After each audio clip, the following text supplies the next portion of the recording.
Hey guys, review today on the Cudeman MT5 survival knife. Why this knife? It's a bit random, isn't it? It's a brand that I've never really thought of or considered. I see them at lots of the Australian knife dealers and I'm like, oh, okay, we get lots of kind of Spanish knife, Muela, and that sort of thing in Aitor and Cudeman, I guess. And yeah, I've sort of always just discounted them. I don't know why. So yeah, I had a look at this one after asking my Patreons, hey guys, I'd spent all my, I have all my consumables. That's what I have the Patreon for, really, to pay for consumables for the edge testing, just general channel support. All my consumables like the rope and the, I'm pretty good for sharpening stuff, workshop belts, I'm all kind of up to speed with. So I said, look, pick a couple of knives and I'll at least, and then the Patreon funds at least got me halfway, there. So I ended up choosing two out of the suggestions. One was this one and the other one was the Tarava Scrama. Two rather different knives. But so this is the MT5, and I mean, it's interesting. I'm glad that I got something out of my comfort zone sort of thing. Not that it's a particularly revolutionary knife. It is pretty much just your thicker, compact survival knife, but very cool nonetheless. And I'm kind of glad I did. I probably will do that more and more if I have, if my consumables are still sorted. So, not saying you should all go and become Patreons, but it's probably something I will do. Patreon suggested reviews a couple a month, or one a month if it's a really expensive knife, or even several if they want to say, hey, what about this, and I can afford it all. I pitched in a bit from my own funds, obviously, because this is 160 and the Scrum ended up being about 110 once it was here, but it's all good. Happy to do it, fun. Anyway, preamble over. This is a really interesting knife that has really pleasantly surprised me, and I've actually been really excited to do this review, really wanting to sort of share it with you, because if you're anything like me, this is probably a brand that you are not familiar with at all. Cudeman, yeah, Spanish brand. They make steels very much like a lot of the European countries do, make knives out of the steels like a lot of the European countries. 440C, N690, N695 in this one. D2, nothing crazy revolutionary, so maybe that's why they haven't come to my radar yet, because I'm a bit of a steel tard, but again, with my fixed blade knives, I'm not really either, so I don't really like, my favorite fixed blade knife, or one of them, is the Gerber Strong Arm in 420HC. So anyway, it made sense for me to try this, and I have really enjoyed it. So let's take it down to the table. I'll get my notes out and we'll do a proper video review. There'll be a lot of just use footage, so this will probably be the last you see me until the very end. Alright, so let's get to it. Alrighty, so Cudeman MT5, compact survival knife. Similar vein to like the Falkniven F1 sort of thing, as in it's a small yet really robust and rugged little knife that has stock thickness for days, so you can use it for your, impromptu, really rough tasks without being as worried about it breaking. It's full tang, obviously, going through to a impact point at the end. Very basic grip that's not going to be causing issues over long-term use if you did have to push this knife into long-term use. It's thoughtfully designed in that it's simply designed. That's the best way to do a survival knife. Very simple, because if you are stuck using it for a long period of time, you don't want it to have some annoying finger grooves that give you blisters or something like that. It's very basic, very much bomb-proof, and yeah, just really well constructed overall for the task. So simple design, but effective. There's only so many ways you can cook with the same ingredients, and a survival knife generally has the same ingredients. Some people wouldn't even call this a survival knife. In some people's point of view, it's not a survival knife unless it's this big. As you can see, it's as big as the blade of the Tarava Scrum. But, sure, I think there's definitely a room in people's minds for smaller survival knives as well, because maybe you'll never carry it if it's that big. I don't know. Something for everyone, So that's its purpose. The materials present, micarta handles, so nice micarta with red G10 liners, just for looking fancy. N695 steel and a fair sized slab of it. N695 steel is like a 440C-ish recipe. You may have heard of N690, which is used often, which is almost analogous to VG10 in its makeup. This one is similar, but it has no cobalt that the N690 has, but it has a little bit more carbon, up to 1.2% carbon, and it has some tungsten, it has some vanadium in it. It's just a slightly different, but not altogether differing in performance sort of material, in my experience so far. So yeah, it's a steel that you wouldn't want to pay, say, $300 for, but in a knife of this price, $160 for that thickness of it and just the general weight and quality of it, I think it's just fine. And it's definitely comparable with what Falcon even are charging for laminated VG10, without a doubt. So overall length, 225 millimeters, blade length, 110 millimeters. The blade thickness is 5.4 millimeters, so that is a thicker blade. It's 60 Rockwell is the steel, so that's that's fairly hard. It's about what Spyderco run their VG10 at, I believe. Whole weight is 235 grams, and it comes with a genuine leather multi-position sheath, which I'll get into later. Which, spoilers, is one of the best factory sheaths I've ever seen. So yeah, that's your overall specs and specifications. I'll just show some size comparisons now. I'll line it up. Now I have mistyped and called it the MT15, but you see it here next to, from L to R, the SRK from Cold Steel, the Survive Knives GSO 4.7, the Buck Selkirk, and the Strong Arm. Then there's this knife, obviously, incorrectly labelled, the Tarava Puko, and then the Falcon Even F1. You see it's about strong arm size. It actually reminds me a lot of a nicer version of the Buck Selkirk, which I will get to reviewing soon. Sorry, Genuine Junk did send me that, and it's just, I must admit, it's probably failed to grab my attention as much, which maybe will factor into the review. But this feels like a nicer, more well-finished version of that Buck Selkirk knife. It's kind of the same design philosophy, maybe, who knows.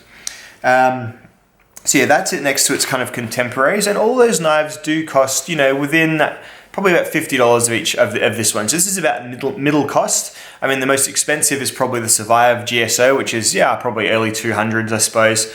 Actually, that's probably a fair bit more expensive. But apart from that one, the rest of them are probably all, around $150 survival knives. The cheapest probably being the Puko and the Strong Arm. Selkirk's probably about the same as this, maybe a little bit less. F1's a little bit more. So yeah, that's your rough, rough group that it's hanging in, so to speak. Cool. Let's talk about how it performs.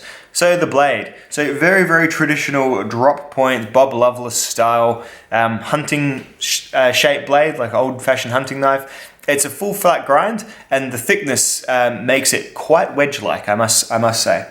I like the blade shape. It's just, you can't. Does anyone dislike this blade shape? Apart from it being boring, which I guess it is a little bit. In terms of practicality though, really it's got enough tip, it's got enough belly, it's got enough straight, absolutely fine. It has a flat spine which does strike off of a fire steel, which I pilfered off of the Buck Selkirk. I'd love it if this came with a fire steel, that'd be great, but it didn't. So if you are into starting your fires the hard way, then fire steel and this knife will go very well together if you're not bringing lighters with you and all that sort of stuff. Totally cool to travel with just this and a fire steel. Will do the trick. The blade geometry, well, as I said, it's full flat, which, it's a heavy-duty survival knife, so I think for its purpose, it's totally fine. So the actual face of the blade, the flat geometry, I think is completely acceptable. What I didn't love was the factory edge that it came with. So the factory edge, like a lot of factory edges, it did pop hair out of the box, no worries at all, and it sliced paper and all that good stuff. But factory edges are often made like this. So the point is there, and it is, it'll cut, but it converts to this very, very quickly. So what I did my edge test with it with an unused pristine factory edge. So I cut twisted sisal rope until it would no longer cut, and it cut 60 times with the factory edge. That's about in line with 440C-ish stuff. But then what I did after that was I thinned the edge out quite severely. So I put this on my sharpening system, I backed the edge up by a couple of millimeters. I'll show you sort of before and after photos now. And you'll see it's, I sort of did move that shiny silver absolute edge up just, enough for it to actually make quite a difference in both how the knife performs on wood and how it performed more importantly on the rope. So after that, I managed to get 100 cuts on the rope with it before it no longer sliced paper. So it just goes to show geometry as much as steel. They're 50-50 in how your knives are going to perform. 20 degrees as well, I'm totally happy with keeping on a survival knife. People often overstate how broad things need to be to work with your heavy duty tasks. 20 degrees with good quality steel, which this is good quality steel for this purpose, is absolutely fine.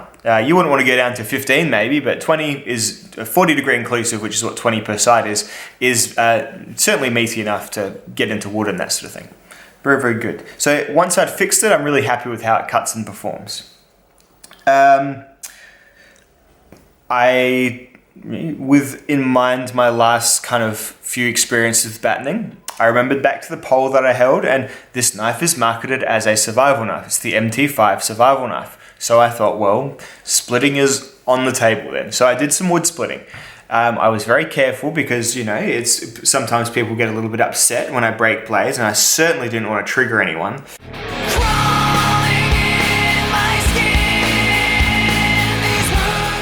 So I was very cautious not to upset anyone. So I grabbed my thick Australian wood and I chopped it up first into more manageable bits. Because you've got to realize with a knife like this, the blade length isn't really going to span too much anyway. So you're probably going to be splitting either thinner logs, or you're going to be splitting around the edge of a bigger log, or you know what, you're not going to be splitting. But whatever, it's a test of a knife for a video review, so here we go.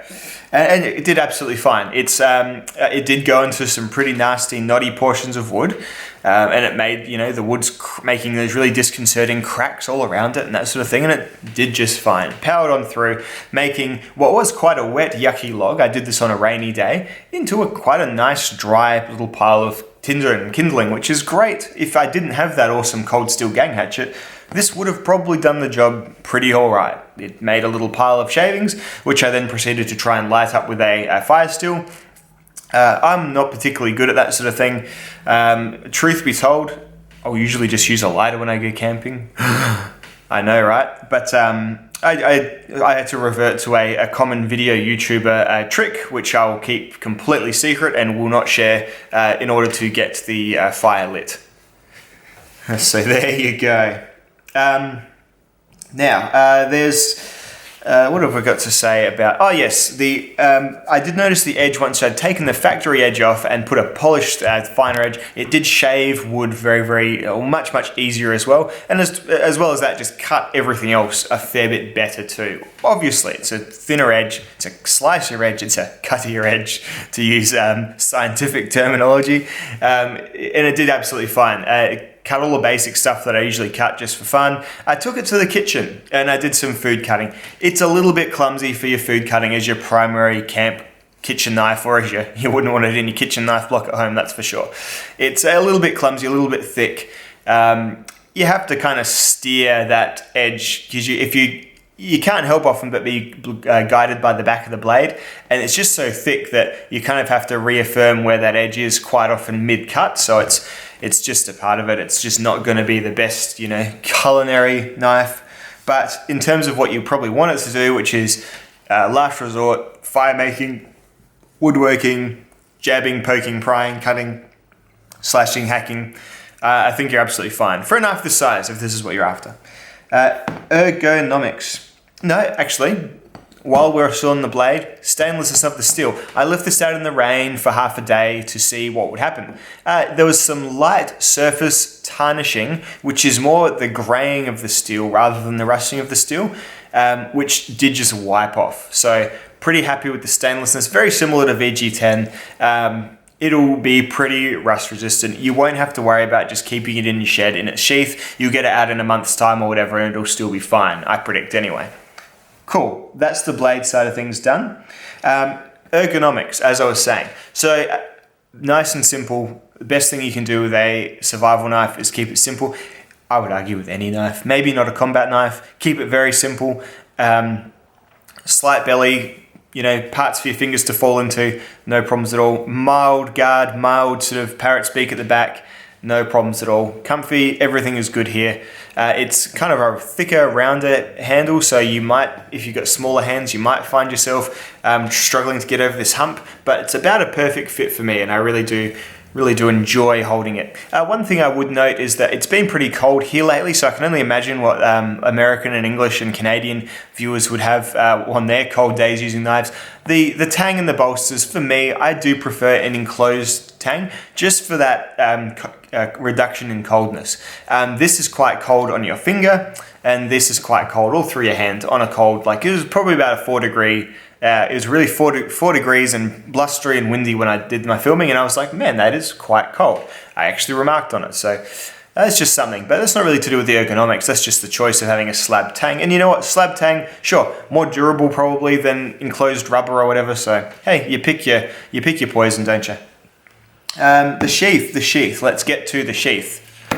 One of the best sheaths I've had. It is really optimized for scout style carry if that is your thing. It's not entirely my thing, having a knife on the very small of my back.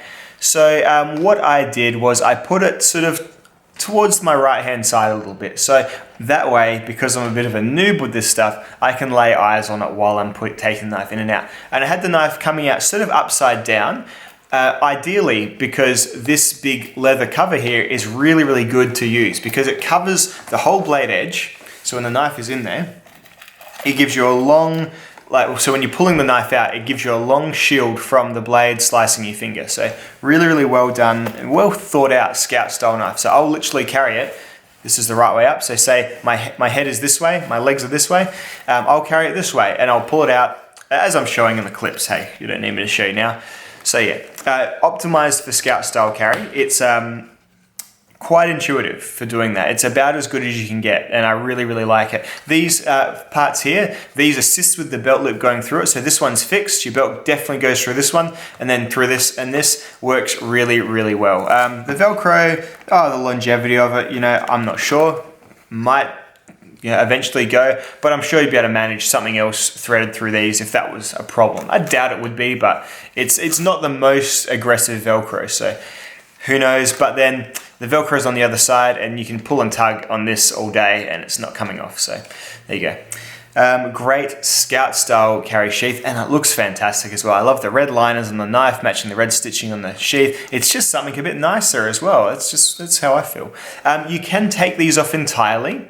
I'll show you me doing that now, and you can wear the knife vertically. Wearing a knife vertically, I often liken it to like the bushcraft equivalent of an atomic wedgie. When the knife pokes up your side that much, it's not cool, and you need to pull the knife out really high, and you lean over, it pokes from the side. It's not the best. I'm kind of probably making a bit of a big deal out of it on the screen right now. But it's not my favorite way to carry, but luckily the scout style is so good that this is how I would choose to carry this knife on a day trip for sure. Round just towards my kidney, carrying it upside down, just intuitive to get in and out, really, really good. The leather quality is great, it's got a nice smell to it, it's got good coloration, it's got a nice healthy welt, it's thick stuff, the snap is positive, it's like a... it's not a pull the dot, but it's a firm snap. It's a quality snap, not like a piss weak one that you get sometimes. Comes with this lace thing here on it. I just haven't bothered to take it off yet. I don't know what these things are for. Emergency cordage, perhaps. This is just going to snag on stuff, and your mates are going to grab it and give it a tug when they see you walk around because they're like, "Hey, stop bringing that knife, dickhead!" when you go camping with non-knife people. So there you are. So yeah, that's the sheath, and it is really, really impressive. So, I don't have anything bad to say about this knife, really. Certain things are choices, like I would prefer an enclosed handle. That's a choice, not a negative on the knife, not a bad point, that's for sure. And then, the blade is thick, but I think that's within its purpose of use. If they were selling this as like a camp utility knife, I'd be like, yeah, dude, just thin it down a bit. But they're selling it as a compact survival knife. And yeah, this much, still you could probably stick that in most things and crank down and you'd be okay. The tip strength, everything is fine on it. So you know what, it's a conscientious choice, and most of these are conscientious choices. So I'd be loath to really criticize them when it's just a design thing that the design might not be for me.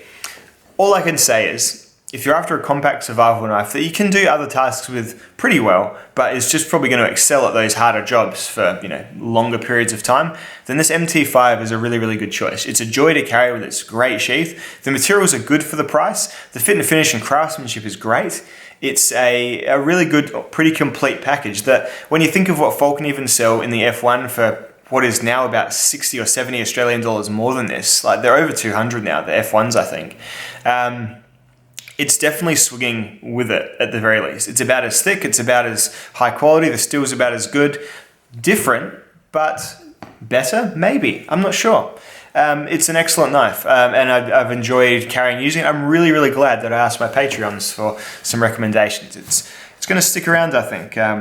It's certainly earned its place. Hope you've enjoyed this review, guys. I'll catch you all in the next video. Bye now.